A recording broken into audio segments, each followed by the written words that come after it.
We will now create the board overview. We start with adding a heading, an H2 heading, the class H4 to make it look a little smaller, and the text forum category.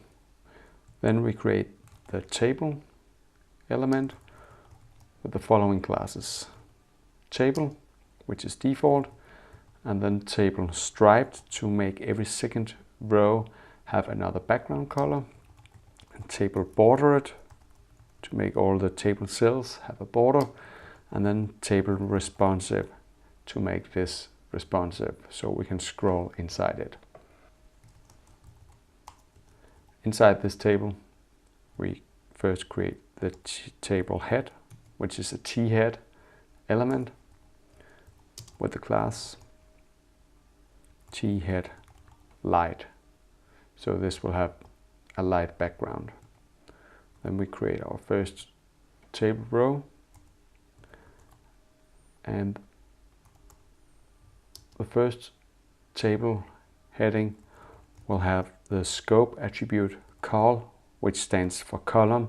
So this heading is related to the cells underneath it, in the column underneath it.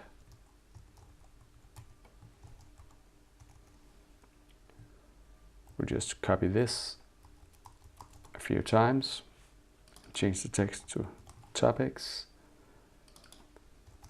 posts, and last post. Now we will create the T body tag, which is the table body. And then we'll create our first row. And then our first table cell, which is the TD tag. First we create an H3 heading, and inside this we create an anchor tag with the text forum name. And now we'll create a paragraph, and I'll just paste in some lorem ipsum text for this one, like so. Then we'll create our next table cell, which will have the number 5. And we'll create the next one, which will have the number 18. These numbers are 18 and 5, and they are just random numbers. So you can choose whatever you want. This is just for demonstration. In the last cell, we want to put the info about the last post. So we can create an H4 heading with the class H6 to make it look like an H6 heading element. Then we add an anchor tag. And inside this, we write the text post name. Now we create a div tag with the text by, and then another anchor tag. We'll insert a link to the author of the post. So we insert the text author name. Finally, we'll write the date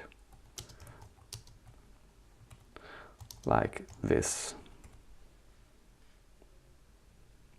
I forgot to add the class H5 up here, since we want this to have the H5 heading style. Okay, let's now copy the table row 4 times.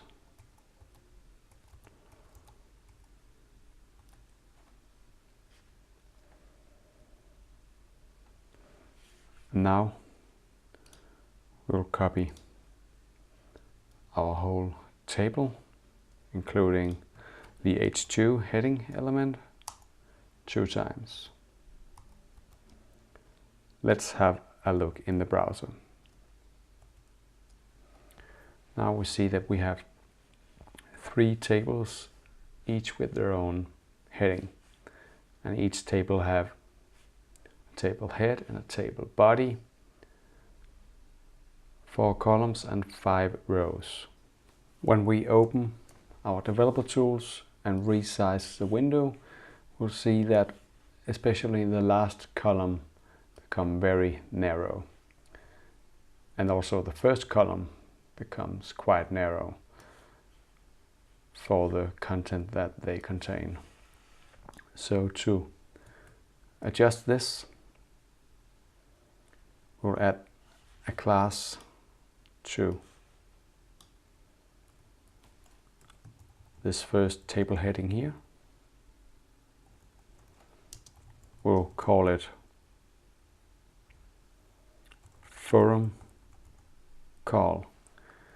We'll do the same thing for our last column.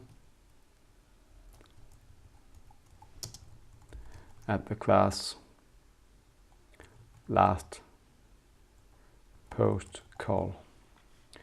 The reason the code is jumping up and down is that I select all of them at the same time. Okay. And then we'll add some custom CSS style up here. So we'll target the forum call class and set the min width to 16M, and then we'll target the last post call and set the min width to 12M.